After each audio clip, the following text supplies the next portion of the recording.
Your mother always baked the best pies, but now she's struggling to remember a recipe she knew by heart. Or perhaps your father, the man who could fix absolutely anything, suddenly stares blankly at the TV remote control.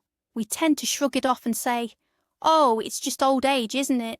A familiar pattern, wouldn't you agree? But what if I told you that this assumption is one of the most dangerous misconceptions out there?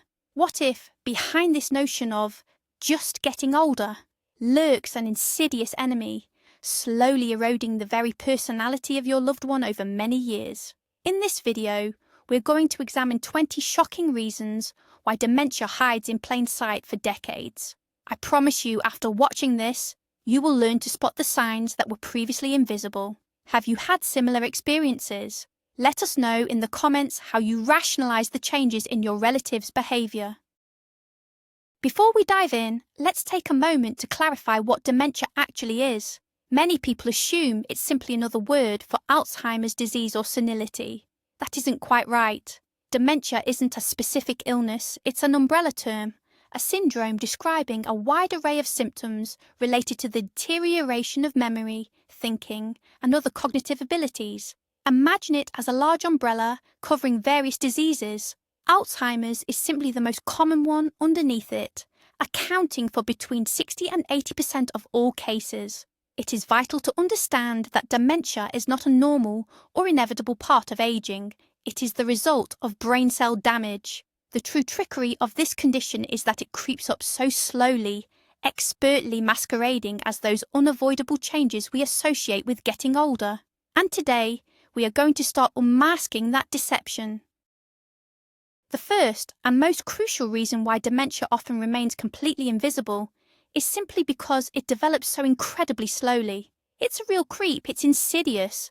It's not like the flu, which suddenly knocks you for six in a single day. The changes happen in tiny, microscopic steps over years, sometimes even decades. One day you misplace your keys. A month later, you can't quite recall your neighbour's name. 6 months down the line, perhaps you've forgotten how to work the microwave. Each incident on its own feels like nothing, doesn't it? Just a silly trifle. We all think, well, that happens to everyone. We adapt to these minor changes, we just get used to them. Our brain is designed to smooth out these rough edges so the overall picture of decline simply doesn't register. It's like watching a tree grow every single day. You don't notice the growth happening. But if you compare a photograph from a year ago to one taken today, the difference is absolutely enormous. And that's exactly how it is with dementia. We don't see the process, we only notice the result when it has become a complete disaster. The second reason comes down to what we call good days and bad days. This variability confuses even experienced doctors, let alone the family. One day, your loved one might be completely lucid, sharp, witty, recalling things from way back, and even discussing current affairs. You breathe a sigh of relief and think, thank goodness it was just a blip. Everything's fine. But the very next day, they might not recognise their own daughter, or they could ask the exact same question every 5 minutes. These drastic swings give us the false impression that there isn't really a serious problem. We cling to those good days as proof that everything is still normal. We desperately want to believe that yesterday's lapse was just a fluke, maybe caused by tiredness, the dreary weather, or those magnetic solar flares. Anything really. This unpredictable nature of the symptoms is one of dementia's cruelest traps. It feeds us hope, which prevents us from facing the reality of the situation head-on, causing us to postpone that crucial doctor's visit and lose precious time. The third and possibly most pervasive reason is the fatal misconception that all this is just old age. In our culture, the stereotype of the grumpy, forgetful, elderly person is deeply entrenched. Forgetfulness, absent-mindedness, slowing reaction times, difficulty mastering new things, all of this is simply dismissed as an inevitable attribute of advanced years. When we observe these changes in our parents or grandparents, we merely nod and conclude, well, the years are taking their toll. We fail to recognise this as a symptom of an illness requiring proper diagnosis and treatment. This is essentially the cultural normalisation of pathology, We are giving a false diagnosis, reassuring both ourselves and our loved ones. This very attitude stops us from seeing the enormous difference between normal, age-related cognitive slowing and the destructive pathological process attacking the brain. The distinction is crucial. It is one thing to forget where you put your glasses, and quite another to forget what those glasses are actually for. The fourth reason is closely linked to the one we just discussed. We often dismiss changes in someone's behaviour, putting them down to a simple case of getting difficult or bad character. They might become irritable, suspicious, or stubborn, or conversely, totally apathetic and indifferent to everything. We often hear things like, well, he's always had a difficult streak, and it's only got worse with age. Or, she's just tired of life, she's lost all her spark. It often doesn't even cross our minds that these shifts in personality could be the direct result of something physical happening inside the brain. For example, damage to the frontal lobes can cause someone to become disinhibited, losing their filter, their sense of tact, or their empathy. Apathy, meanwhile, might be caused by issues with neurotransmitter systems. We try to find a psychological explanation where the root cause is purely physiological. We try to argue with them, try to mentor them, or even get offended by them, when what they actually need isn't criticism or a telling off, but medical intervention. Ultimately, it's like telling someone off for limping when they have a broken leg. The fifth reason is the brain's absolutely incredible ability to compensate. Especially in the early stages, people with dementia often develop an entire toolkit of tricks and strategies, sometimes without even realizing it, just to mask their difficulties. They might start writing everything down in a notepad, sticking reminder notes all over the house, and trying to avoid difficult conversations or situations where their memory lapses might show. They'll masterfully change the subject, crack a joke if they can't remember a word, or simply pretend they didn't hear the question properly. To an outsider, this can look like extreme organisation, or maybe just a quirk of their personality. Family members might even admire it, thinking, "Look how well they're doing. They've got everything under control." They don't realise that this control is actually a desperate, frantic bid just to stay afloat in a world that is fast becoming confusing and hostile. This compensatory mask can be so convincing that the underlying problem remains hidden for years, until the brain's internal reserves are completely exhausted. The sixth reason stems from the unintentional assistance we provide as loving family members. Motivated purely by love and care, we inadvertently become part of the system that conceals the problem. We start doing everything for our loved one.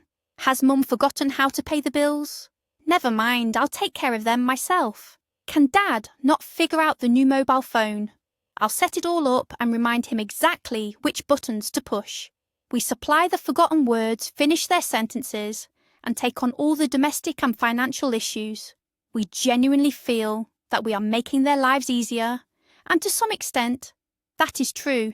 But in doing so, we strip them of the necessary requirement to exert their minds, and crucially, we deny ourselves the opportunity to see the real scale of the problem. We create a protective cocoon around them. This cocoon shields them from failure, but simultaneously masks the symptoms of the illness. The person might already be quite deeply disoriented, but because all their immediate needs are being satisfied, the underlying issues simply never come to light. The seventh reason has everything to do with how our memory actually works. When someone has dementia, particularly Alzheimer's, it's the short-term memory that goes first, but the long-term memory can often stay sharp and completely intact for ages. Someone might not have a clue what they had for breakfast, yet they can recall the day of their wedding or their time during the war in the most incredible, vivid detail. And this is where we get completely misled. We hear these bright, detailed recollections, and we think to ourselves, dementia? No way! His memory is better than mine is. We mistake the fact that one tiny part of the memory is working for the overall health of the entire brain. It's an extremely common mistake we all make. We often fail to register that the person is effectively living entirely in the past because the present reality is simply vanishing from them, minute by minute. These bright, preserved islands of old memories create the illusion of a perfectly clear mind, even though their ability to form and keep any new information has been lost for a very long time. The eighth reason why the condition goes unnoticed is the surprising preservation of social skills. Many people in the early stages of dementia are still excellent at holding their own in small talk. They'll smile, nod, and deploy those familiar, rehearsed phrases of politeness. How are you? Lovely weather, isn't it?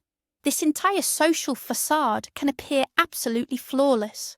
If you bump into them for a quick chat in the street or in the supermarket, you wouldn't suspect for a moment that anything was amiss. They might even be cracking jokes and seem like the life and soul of the party. The trouble only starts when a deeper, more meaningful interaction is required, when they have to follow a complex thread, articulate a strong opinion, or properly analyse new information. But because the vast majority of our daily social contacts are quite superficial, this polished facade can be maintained for an incredibly long time. Even close relatives who aren't seeing the person day in, day out can be completely fooled by this social mask, failing to spot the devastating emptiness hidden just beneath the surface. The ninth reason is simply the fear and denial experienced by the individual themselves. Deep down, on an almost intuitive level, the person often knows that something isn't quite right. They start to notice they're struggling to find the right words, they miss important appointments, and their memory is constantly letting them down. This, understandably, triggers immense fear. The fear of losing control, the dread of becoming a burden on the family, the terror of losing their very sense of self. This fear forces them into a defensive posture, and the easiest line of defense is outright denial. They might insist, "I'm perfectly fine, you're all imagining things," or simply, "I'm just tired." They can react aggressively to any attempt to point out their mistakes or difficulties, often accusing others of moving their possessions or failing to remind them about an important engagement. It is vital to remember this is not malicious. It's an instinctive attempt to preserve their self-respect and shield their fragile psyche from a truly terrifying truth. The 10th reason is almost the flip side of the previous one: fear and denial from the family. Admitting that your loved one, your mum or dad, has dementia is unbelievably painful. It means accepting the fact that they will never be the person they once were. It also means confronting the reality of intense caregiving and the huge emotional and financial burden that comes with it. So, just like the person suffering from the illness, our own minds activate defense mechanisms. We start grasping for any alternative explanations. We tell ourselves, it's just depression. Maybe they need more vitamins. Perhaps they're just being a bit lazy. We simply don't want to believe the worst. We postpone the doctor's visit because we dread hearing that terrible diagnosis confirmed. This denial mechanism can be incredibly powerful. Sometimes families live in this state of illusion for years, ignoring obvious signs, because the truth is simply too painful to face. And this unspoken agreement to deny the problem becomes yet another serious barrier to getting timely help. The 11th reason is simply a basic lack of awareness regarding the early symptoms. In the public mind, dementia means waiting until someone doesn't recognise anybody and can't recall their own name. We often wait for these severe, end-stage manifestations, but the early, much more subtle signs we simply miss. We don't realise that one of the first symptoms might not be memory loss at all, but perhaps a loss of the sense of smell, or perhaps difficulty with planning. A person might suddenly struggle to prepare a multi-step meal because they can't hold the sequence of actions in their mind. It might manifest as apathy, a complete loss of interest in hobbies or activities they once loved. We simply don't connect these changes to a potential cognitive illness. Instead, we look for other, simpler explanations. The lack of widespread public education means people just don't know what symptoms to watch out for. They are waiting for the fire without noticing the smell of smoke. The 12th reason, and this one really deserves a moment of reflection, is focusing on symptoms that don't involve memory loss. We are conditioned to think that dementia simply means losing your memory, but that's often not the case at all. There are various types of dementia, And with some of them, memory problems might only emerge at quite advanced stages. Take, for instance, frontotemporal dementia, or FTD. Here, changes in personality and behaviour are the first things we see. The person might become impulsive, perhaps quite rude, lose the sense of empathy, and start doing things that seem strange or illogical. With Lewy body dementia, we often observe vivid visual hallucinations and movement difficulties that closely resemble Parkinson's disease. Because these symptoms don't fit the established picture of the doddery old person who forgets things, they are frequently mistaken for a primary psychiatric illness, such as schizophrenia or bipolar disorder. Consequently, the individual receives incorrect treatment, which unfortunately not only fails to help, but can actually worsen their underlying condition. Number 13 on the list is trouble with spatial awareness or orientation. It's one of the most subtle and, frankly, one of the earliest signs that often goes unnoticed. People start struggling to find their way, even in places they know well. They might get completely turned around walking to the local shop they've visited for decades. Or, perhaps more strikingly, they might struggle to locate the bathroom when they're actually at home. Driving difficulties often emerge too, especially parking, as judging the precise distance between cars becomes increasingly challenging. We tend to dismiss these incidents, blaming them on simple inattentiveness or just getting old. We tell ourselves, "Oh, I was daydreaming and missed my exit. Happens to everyone." What we fail to realise is that this isn't just a lapse in concentration. It often points to a serious functional issue in the brain's parietal lobes, which are responsible for processing all our spatial information. Essentially, the individual starts losing their internal map of the world. This experience can be terrifying, causing them to withdraw, isolate themselves, and go out less and less. And that, of course, only serves to hide the problem further from friends and family. The 14th thing we often notice relates to difficulties with something called executive functions. It sounds complicated, but these are actually the skills we use every single day: planning, making decisions, or juggling multiple tasks at once. When someone has early-stage dementia, these essential skills start to fade. They might struggle to handle their money, perhaps forgetting to pay bills altogether, or paying the same one 2 or 3 times. Following a simple recipe or trying to put together flat-pack furniture becomes extremely difficult. Any task that requires a clear sequence of steps suddenly feels like an impossible hurdle. What often happens is that family members interpret this as the person having become lazy or irresponsible. They might get cross about the unpaid statements or the clutter in the kitchen. They don't realise that this isn't laziness at all. It is a direct consequence of the illness itself. The brain simply loses the ability to sequence logical steps and monitor them through to completion. The 15th reason, and it's one that people rarely give much thought to, is visual issues that have absolutely nothing to do with the eyes themselves. You might go to the optician and they'll tell you your vision is perfectly fine. But despite this, you could be struggling terribly to recognise faces, even those of people you know well. You might find yourself mixing up colours, or perhaps failing to understand what exactly is pictured in front of you. Judging depth and distance can also become a real challenge. This can lead to stumbling over perfectly flat ground, or maybe pouring a drink straight past the glass. The issue isn't in the eyes, it's in the brain, specifically the occipital lobes, which are responsible for processing all that visual information.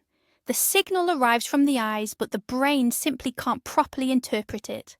It's an incredibly confusing and isolating condition. Yet because it's so hard to put into words, people often stay silent, and everyone around them just dismisses it as simple awkwardness or clumsiness. The 16th reason is trouble with speech, and I'm not talking about slurred or mumbled words here. The issues can be much more subtle than that. The person finds it difficult to find the right words. They might stop mid-sentence, struggling to recall a simple everyday word, something like table or cup. They may use filler phrases or substitute words describing the object instead of naming it directly. For example, pass me that thing you use to eat soup. Their speech can become simplified, their vocabulary sparse. They begin avoiding complex sentences. Sometimes they might even use words completely out of context, making their speech sound nonsensical or disjointed. We often ignore these signs or just laugh it off, joking, they've completely forgotten their own language. We need to realise this isn't simply a case of forgetfulness. It can be a sign of aphasia, a disorder of language caused by damage to the speech centres in the brain. Think of it like trying to speak a foreign language you once knew, but all the words have suddenly become jumbled and confused in your head. The 17th sign we need to discuss is apathy and a noticeable loss of interest in their usual hobbies. It's one of the most common symptoms, but sadly it's also one of the most often overlooked. A person who has been a lifelong keen fisherman suddenly stops bothering to go down to the river. A woman who previously poured her heart into her garden leaves her favourite flowers untended. They stop socialising, reading books, or watching films. Instead, they might just sit in front of the television all day long, or simply stare into space. Family members often mistake this change for depression, extreme tiredness, or sometimes just plain laziness. They try to gently encourage them, urging them to get out and do things, but their efforts usually come to nothing. The key point here is that apathy associated with dementia isn't simply about being in a bad mood. It stems from a profound loss of motivation and initiative caused by genuine biochemical changes happening in the brain. The individual quite literally loses the internal engine that drives them to act or engage. This is a very serious warning sign, and under no circumstances should it be overlooked. The 18th reason is the infrequent doctor visits and the outright refusal to report symptoms. Elderly people generally aren't big fans of visiting the GP in the first place, and if a person doesn't fully recognise their problem, or if they are afraid of the diagnosis, they certainly won't book that appointment. When they do eventually see the doctor for something tangible, like high blood pressure or a painful joint, they are highly unlikely to mention that they are struggling to find the right words. They might casually say their memory is playing up a bit, but they'll quickly follow up with, well, whose isn't at my age? Consequently, the GP simply doesn't have the information to suspect anything serious. They see an older patient with a standard collection of the aches and pains that come with age, and that's where they focus their attention. Cognitive issues remain completely overlooked, unless family members actively bring them to the specialist's attention, but, as we've already established, relatives are often caught in the same cycle of denial. The 19th reason, and it's a regrettable one, is that the problem is often underestimated or overlooked by the doctors themselves. Even if a patient manages to get an appointment, the primary care physician, the GP, may fail to spot the early warning signs of dementia. They are often allocated just 15 minutes for that slot, during which they need to check blood pressure, listen to existing heart complaints, and write up prescriptions. They simply don't have the time or the capacity to conduct specific cognitive assessment tests. The doctor, much like the patient's family members, may also be caught up in the pervasive stereotype of normal aging. They might attribute the complaint simply to old age, stress, or side effects from other existing medications. To reach a proper diagnosis, you really need a specialist, a neurologist, or a psychiatrist who specifically focuses on memory issues. But to get that specialist referral in the first place, the problem has to become blatantly obvious, and that unfortunately creates a vicious circle. And the final 20th reason? That would be social isolation. As we age, many people's social circles naturally shrink. They retire, they lose touch with former colleagues, and they start seeing friends less frequently. Sometimes, due to health issues, they stop going out altogether. The fewer social contacts a person has, the fewer people there are who can actually spot the changes that are happening to them. Where dozens of people might have noticed their odd behaviour before, now it's perhaps only their spouse or their children who see it. And as we know, family members often display denial or simply adapt to the new normal. Social isolation creates the perfect environment for an illness to progress unnoticed. It effectively shields the symptoms from outside scrutiny. What's more, the isolation itself and the resulting lack of mental stimulation can actually speed up the development of dementia. This means that isolation acts as both a mask and a catalyst for the disease simultaneously. Right then, we've gone through 20 potential causes, or perhaps 20 masks, behind which dementia can hide for years. We talked about the slow creep of the illness, the fluctuating symptoms, our own tendency to explain things away, and even the mind's own protective barriers. Individually, each of these signs seems logical and easy to dismiss, but put them all together and they create an almost perfect camouflage for one of the most frightening ailments of our time. And this perhaps is the most crucial moment, the real turning point. Many of the symptoms we listed, the apathy, the forgetfulness, the general muddle, might not be caused by irreversible damage to the brain at all. They could be caused by entirely treatable conditions, such as vitamin B12 deficiency, thyroid problems, chronic depression, or even the side effects of medication. If we identify and address these underlying causes in time, cognitive functions can sometimes recover completely. But this requires us to stop simply dismissing everything as just old age and make an appointment with the GP promptly. This is the core message of our video. Vigilance, knowledge, and refusing to accept these old stereotypes can truly save the mind and personality of your loved one. Please do not ignore the quiet signals. Thank you so much for watching this vital video right through to the end. If you found this information useful, please hit the like button and subscribe to the channel. Now we have a question for you. Have you ever had a situation where the odd behaviour of a loved one turned out to be the first warning sign of a serious underlying condition? Please share your story in the comments below. It might just help someone else avoid missing out on precious time.